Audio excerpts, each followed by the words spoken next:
ನಮ್ಮ ಮನಸ್ಸನ್ನ ಲೀಲಾಜಾಲವಾಗಿ ಕದ್ದಿರುವಂತ ಚೆಲುವೆ. Let's welcome Shri Leela on stage.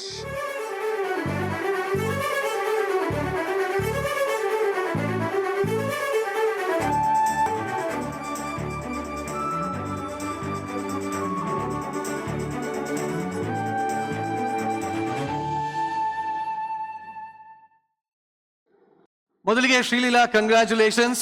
Thank you. ಹೇಗೆ ಅನಿಸ್ತದೆ ಚಿತ್ತಾರ ರೈಸಿಂಗ್ ಸ್ಟಾರ್ ಅವಾರ್ಡ್ ಹೇಗೆ ಅನಿಸ್ತಾ ಇದೆ? ಇಲ್ಲ, ತುಂಬಾ ಖುಷಿ ಆಗ್ತಿದೆ. ಫಸ್ಟ್ ಎಲ್ರಿಗೂ ನಮಸ್ಕಾರ. ಆ್ಯಂಡ್ ತುಂಬ ಚೆನ್ನಾಗಿ ಅನಿಸ್ತಿದೆ. ಐ ಥಿಂಕ್ ತುಂಬ ಒಂದು ಲಾಂಗ್ ಗ್ಯಾಪ್ ಆದಮೇಲೆ ಎಲ್ಲರೂ ಸೇರ್ತಾ ಇದ್ದೀವಿ. And getting it from the queen, like literally big fan. And so I think ಇನ್ನು ಎಲ್ರಿಗೂ ಗೊತ್ತಿಲ್ಲದೆ ಇರೋ ಒಂದು ವಿಷಯ ಇದೆ. So luckily the person is also here. ನಾನು ಸಿನಿಮಾ ಮಾಡ್ತಿರೋದಕ್ಕೆ ಕಾರಣ, ನನ್ನ ಕ್ಯಾಮ್ರಾ ಮುಂದೆ ಕಂಫರ್ಟಬಲ್ ಆಗಿರೋದಕ್ಕೆ ಕಾರಣ, ಆ್ಯಂಡ್ ಫಾರ್ ಮೀ ಇವತ್ತು ನಾನು ಇಲ್ಲಿರೋದಕ್ಕೆ ನಿಂತಿರೋಕ್ಕೆ ಕಾರಣ ಒಬ್ಬರಿದ್ದಾರೆ. ಸೊ ಬೂ ತುಂಬ ಜನ ಗೊತ್ತಿಲ್ಲ. From when I was 4 years old, from taking pictures. Yeah so ಅಷ್ಟು ಲಾಂಗ್ ಜರ್ನಿ ಇದೆ. He's family to us.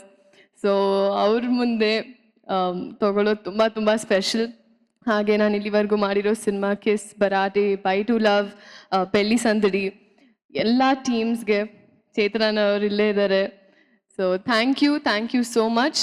And I dedicate this to ಪ್ರತಿಯೊಬ್ಬರು, ನನಗೆ ಪ್ರೀತಿ ಕೊಟ್ಟಿರೋ ಪ್ರತಿಯೊಬ್ಬರಿಗೂ ಆ್ಯಂಡ್ ಪ್ರೀತಿ ಕೊಡ್ತಿರೋ ಪ್ರತಿಯೊಬ್ಬರಿಗೂ ನಿಮ್ಮ ಆಶೀರ್ವಾದ ನನ್ನ ಮೇಲಿರಲಿ, ನಾನು ಮಾಡೋ ಸಿನಿಮಾ ಮೇಲಿರಲಿ ಅಂತ ಕೇಳ್ಕೊತೀನಿ. Thank you so much. But actually Bhuvan ಅವ್ರಿಗೆ ನಂದೊಂದು ಪ್ರಶ್ನೆ. 4 ವರ್ಷ ಇದ್ದಾಗಲೇ ಹೆಂಗ್ ಗೊತ್ತಾಯ್ತು ಹೀರೋಯಿನ್ ಆಗ್ಬೋದು ಈ ಹುಡುಗಿ ಅಂತ? ಒಂದೇ ನಿಮಿಷ ಮೈಕ್ ಕೊಡ್ರಪ್ಪ ಬಾಯ್ಸ್. ಯಾರನ್ನ ಬದುಕಿದ್ರೆ ಮೈಕ್ ಕೊಡ್ರ. ರಾಜಾ ಮೈಕ್ ಕೊಡಮ್ಮ.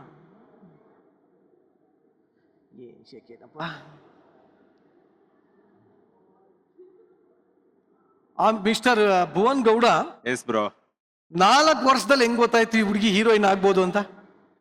ಅಷ್ಟು ಚೆನ್ನಾಗಿದ್ಲು, ಕ್ಯೂಟ್ ಆಗಿ ನಗ್ನಾಗ್ತಾ ತಮಾಷೆಗಳು ಮಾಡ್ಕೊಂಡು ಕೂಸುಮರಿ ಕೂರಿಸ್ಕೊಂಡು ನಾನು ಕಂಕ್ಳಲ್ಲೆಲ್ಲ ಇಟ್ಕೊಂಡು ಓಡಾಡ್ತಾ ಇದ್ದೆ ಅವಳನ್ನ.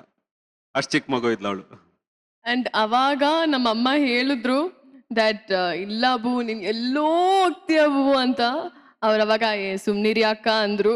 ಬಟ್ ಇವತ್ತು ಎಲ್ರೂ ಮುಂದೆ I think it's proving. So yeah, it's like mutual admiration. ಇದು ವೆರಿ ನೈಸ್. ಕಂಗ್ರ್ಯಾಚುಲೇಷನ್ಸ್ ಭುವನ್. ಇಷ್ಟು ಒಳ್ಳೆ ಪ್ರತಿಭೆನ ಕನ್ನಡ ಚಿತ್ರರಂಗಕ್ಕೆ ಕೊಟ್ಟಿದ್ದಕ್ಕೆ, ಹುಡುಕಿದ್ದಕ್ಕೆ, ನಿಮ್ಮ ರೈಸಿಂಗ್ ಸ್ಟಾರ್ನ ಅವಾಗಲೇ ಹುಡುಕಿದ್ದಕ್ಕೆ thank you so much. And congratulations Sreeleela. Thank you. I wish you all the best. Thank you. Thank you.